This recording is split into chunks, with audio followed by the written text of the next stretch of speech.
So we're now in a car that I have been legitimately waiting to review for a really, really long time.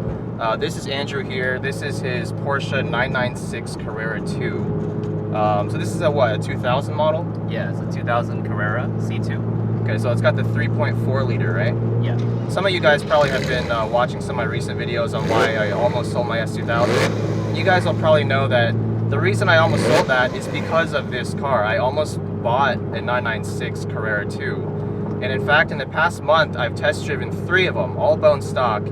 And I fell in love the first time I drove the first one. And then from there on out, the next 2 I drove were just me trying to find a clean example that I was actually willing to purchase. Even though that didn't work out and I decided to keep the S2000 as a track car, I'm still very much a fan of the 996 generation 911 for many reasons. But before we get into that, Andrew, tell me about your car. What are some of the modifications you've done to it?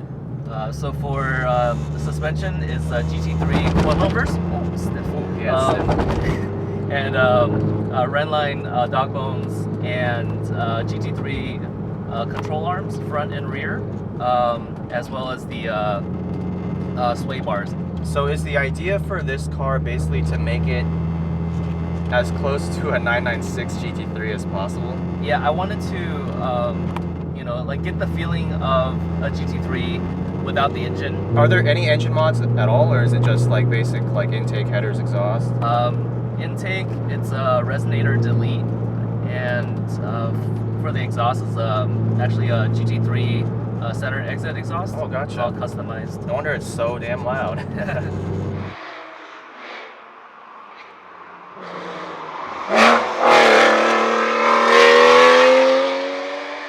What do you have for brakes? The brakes are stock. Stock, okay. Some pads, I think the pads I just got from Pelican Parts. Oh, okay. It's about like the cheapest one I can find.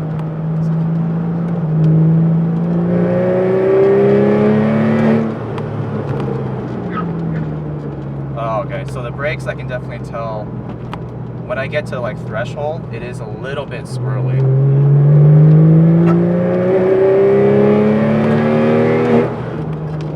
Wow, the turn-in's really, really sharp.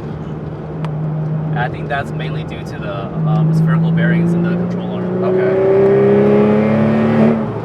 Yeah, because the stock one, I remember driving it and thinking, the front end really lacks grip. Yeah. The rear end really hooks up nice coming out of corners, but the corner entry just felt, the front end, you really have to trail brake it in, otherwise there's just no weight over the front at all. Right. The beauty of these Porsche flat sixes, having the 3.4 liters of displacement, you got plenty of mid-range torque, but then the top end is also there as well.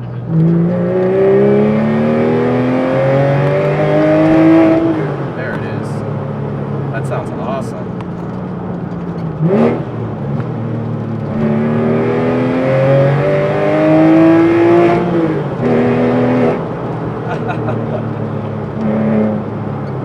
This is a serious car, man. Yeah. The rub might, put off a lot of people.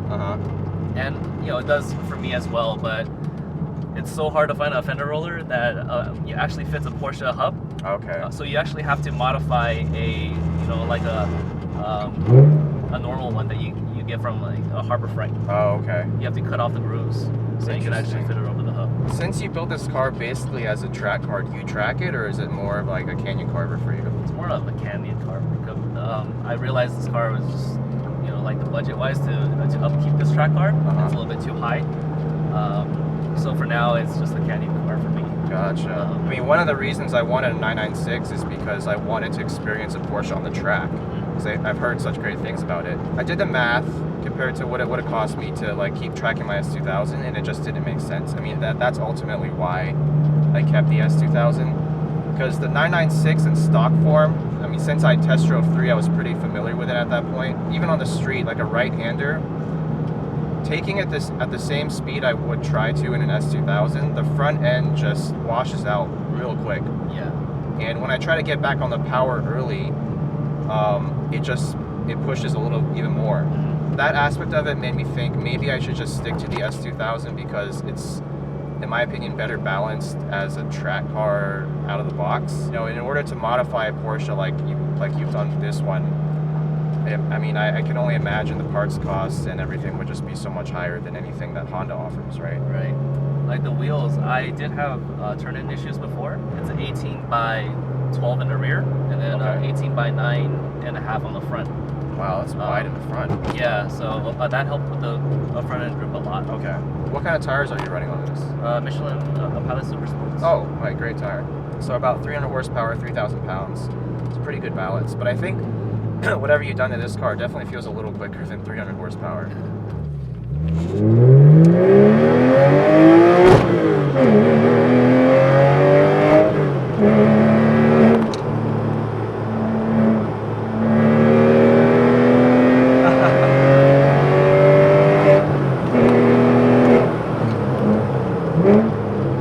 Your throttle pedal's not very sensitive, is it? Yeah, it's not.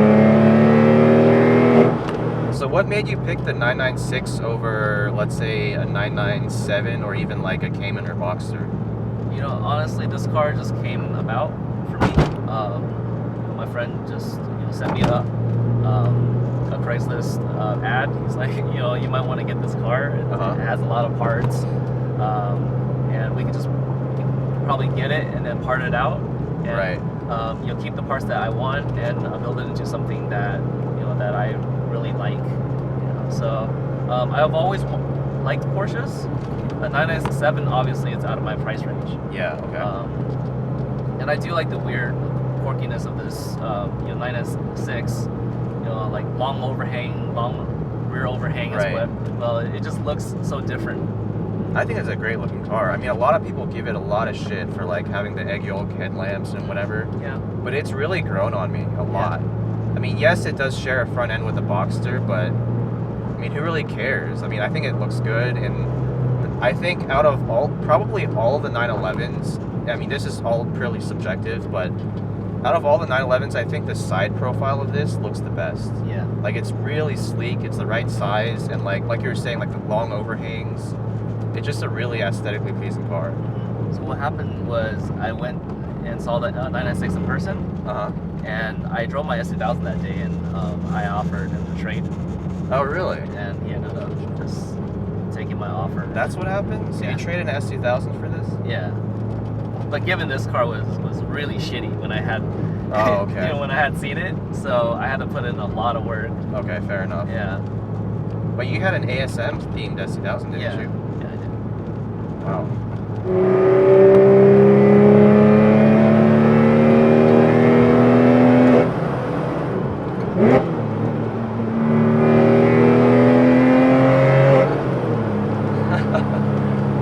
I love this car in like the longer sweepers where you go back and forth. That's where you really feel that nice balance. So do you have any future plans for this car? Well, brakes. Brakes, yes. I want to change it to the Momo steering wheel from the Cup car. Oh, yeah. And a CAE shifter. Okay. Just want like very track focus interior, and then exterior looks fairly like a mildly modified Carrera. That's a really good. I'm totally in line with that. Have it like more subtle on the outside, but then when you're sitting in it, which is when it really matters, right? Like you feel like you're in like a proper machine. Just open it up a little bit here.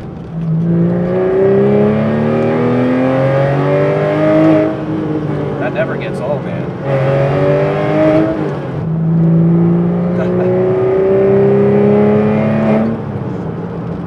That is such a glorious sound. Oh my god. Just make you want to wind it up all the time, right? It does. So I've never driven a GT3 of any type, but this is what I imagine that engine to sound like, except the GT3 would just have like another 1,000 revs on the top. This one time I got pulled over by a cop, and he was saying these blind spots. Oh, the blind spots? That's what worried him. And, okay. So somehow I got him to sit in the car and see that, these blind spots weren't that bad. And he let me go. Dude, I'm pretty sure he just wanted to sit in your car. That's all it was. And I'm having a blast. I mean, I'm not laughing that much because this car's not really. It's not really like comical. Like when I drive the C6 Corvette with 400 horsepower, I was just giggling all the time because I didn't have traction and the thing's just like moving around all over the place, which is a lot of fun. But this thing's just like, it's like serious mode, you know? Like, this road is now my racetrack. Yeah. When you drive it, you feel like it's a engaging car to drive. Yeah. It's not something you just kind of relax and just putt about, you know? It's like an event every time you drive it. Yeah. It doesn't feel like an all-out like hardcore race car, and it's not as nimble as like a Lotus or like an S2000 or something. But on these types of roads where it's like, you know, a wider radius turns, back-to-back sweepers, the NSX feels really close, like very similar to this. Especially in the way you can get on the power early coming out of a corner and just feel the weight behind you push you forward. It's really, really nice. Yeah, whatever you've done with the front end of this car feels really good. Like, that's my biggest compliment to the way the car drives. Thank you. Compared to how I expected it to drive. Yeah, but the 3.6 probably were a lot more torquier, huh? It was really torquey, yeah. But I like how revable this one is. Yeah. Like a smaller displacement, less torque, but it revs higher.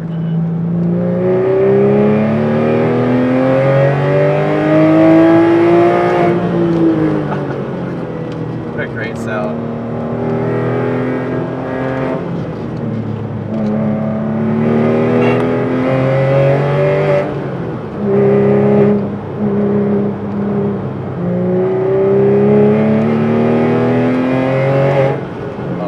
That sounded so good. This might be my new favorite sounding car. What was the second one? Up till this point, it was that the Datsun 240Z with like triple Weber carb or triple Mikuni carbs. Yeah. That thing blew my mind. But this thing is like really damn close. I wish you hadn't come up here and let me drive this car now, because now I'm like, why did I just spend so much money on my S2000? I'm just kidding. No, this is an awesome car. I really want to try a 997 now. I think that would be another step up. Even in terms of like handling, you think? I'm sure it does. You know, they say about Porsches, the next one is the best, you know? Right. The one thing that I really like about this car, though, is the size. I think, 997 is a good size, too, but the 991 just got too big. Right.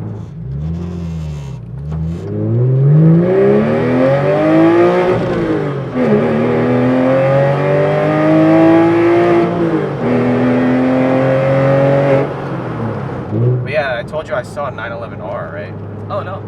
Oh, yeah, I think I messaged you on Instagram before you got here. But yeah, there was a 911R parked like right next to me. 911R is very, you know, obviously it's really exclusive, but it just doesn't really look the part. Yeah, it's really understated. Yeah. It's like kind of a stealthy car. Yeah, if you know it, then you know it. But if you don't, people just think it's just like a Carrera with a paint job, right? Yeah. Oh, like he likes stripes, you know? This is like something like that. I kind of like that aspect of it, though, because you probably get, like, the only attention you'll really get is from, like, the real car enthusiasts. Yeah. How was it when you did your one take? It's just... Oh, dude, it was so weird. Like, I thought it would be fine because I'm used to being on camera. Right. But the moment I was not in control of the conversation, because of the fact that it was, like, you know, I was the passenger, I, like, freaked out. Yeah. A lot of people on the internet don't understand how it is when you're actually on camera. Yeah, it's weird. But yeah, I distinctly remember seeing that one take of your car. Yeah. And like I definitely was like, when I watched that one, that definitely sparked my interest on 996s as well. So thanks again, Andrew, for letting me drive your 996. It's definitely a bucket list item. I mean, I don't think a whole lot of people would have a 996 like normal non-GT3 like on their bucket list of cars to drive, but I actually wanted to drive this even more than something like a turbo or something, just because I love that NA power and that lighter weight and the rear wheel drive. And I mean, everything that I was hoping to be true about the 996 pretty much is, like, that's pretty much confirmed at this point. So there's a very good chance in my future, not near future obviously, but at some point you guys might see me picking up one of these. And I might hit you up, Andrew, for like some tips on how to modify it, because the front end of this car, I mean, obviously I didn't push it to 100%, but even at 70-80%, it feels so good. So good. Besides the rub, but you can fix that. So thanks, guys, for watching. You know, I really want to drive more Porsches, so if any of you guys in NorCal or even SoCal have any cool Porsches you'd like to feature on the channel, let me know, and I'll see you guys next time.